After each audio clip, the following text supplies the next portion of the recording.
Meron na tayo ditong mga liso ng kakao, mga loves na ating ibinilad sa araw. At siguro this week gagawin nating tabliya. Yan mga loves. Oh, dami na oh. Mga liso ng kakao. Yan. Bukas babalatan na natin ito, no? Kasi tuyong-tuyo na siya.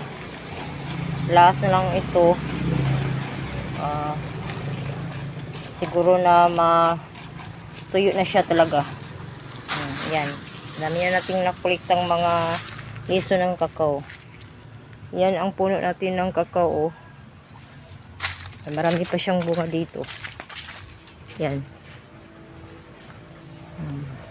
Yan na ang kanyang mga liso.